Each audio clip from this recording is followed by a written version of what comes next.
begin picking up a little bit of speed, and soon after passing by the Burnaby skyline.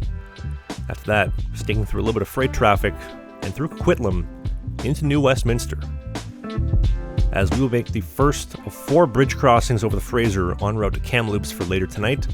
And although this train is nowhere near peak summer capacity with over 25 cars, I think there's something just ultra peaceful and something really relaxing about being in the dome, watching the world pass by outside on the lower mainland amidst this Vancouver rain, which again is pretty typical for this time of year. And also, there's just something about watching that stainless steel consist bend around the corners that I just find so fascinating to watch and never get tired of. And considering how quiet the Canadian is from October roughly until about April, it'll be a great chance to relax a little bit.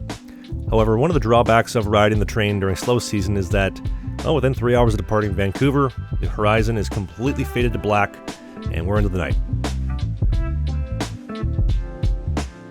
The Canadian is world famous for the culinary experience on board, and dinner here begins with a hot bread roll with soup, or salad if that's your thing.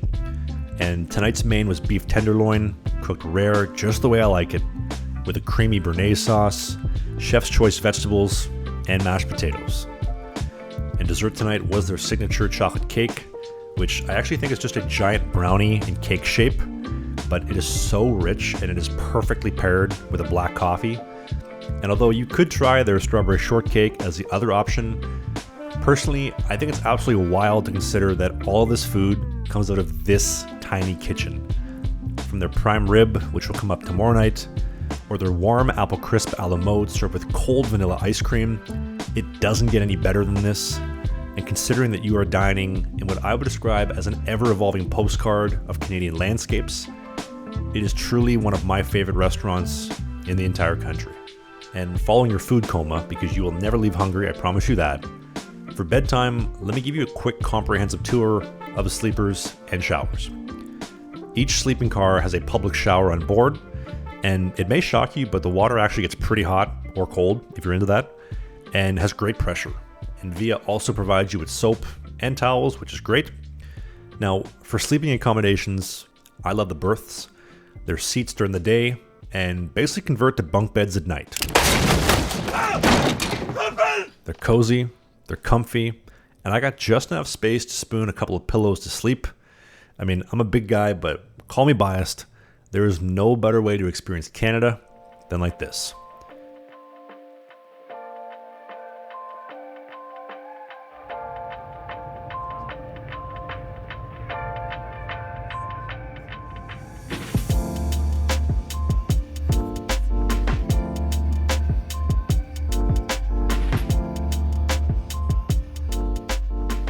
We would pass by some surprisingly calm water of the North Thompson River alongside the tracks, and even caught a glimpse of the Pyramid Creek Falls, named in honor of the pyramid formation that the water tumbles out in. And this beautiful blue water actually marks Blue River, BC, which is the halfway point between Kamloops and Jasper, sitting at the end of the Thompson River Valley as we begin to make our climb into the Caribou Mountain Ranges. And after that, the sun began to creep over the mountains and begin to touch down, lighting up seemingly millions of snow-dusted evergreen trees along the valley.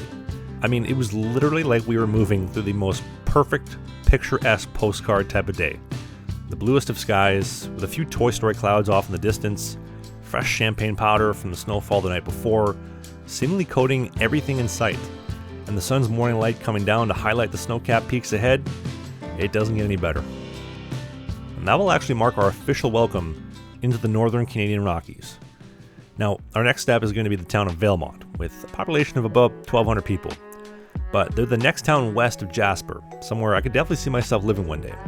But Valemount is also the start of the Caribou Mountain Ranges, which will take us through the Rocky Mountain Trench towards the tallest peak in the entire Canadian Rockies, and that peak is Mount Robson.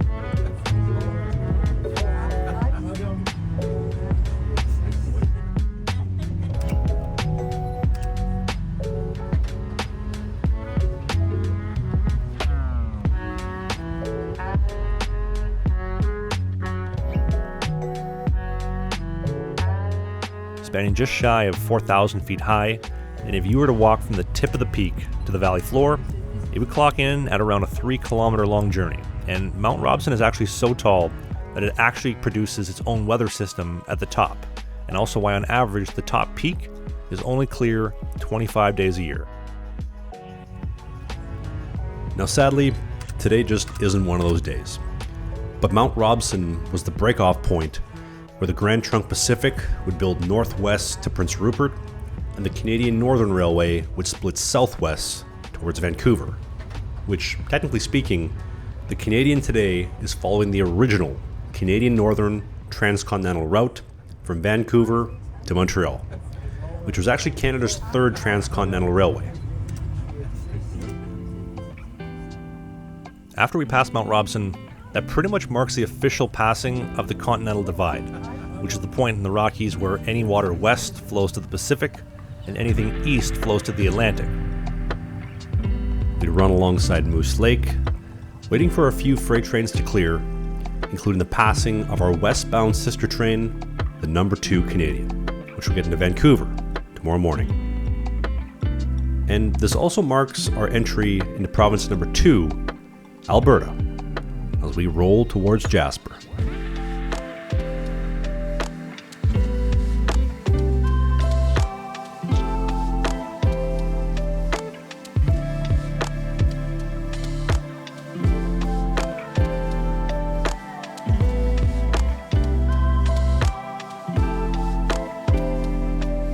This was a clip for a full-length show. If you want to watch the full episode of the clip you just saw, click right here, you get the full show, and they go up live every single Sunday. If you want more clips of what you just saw, click right here, you can see the next great hit.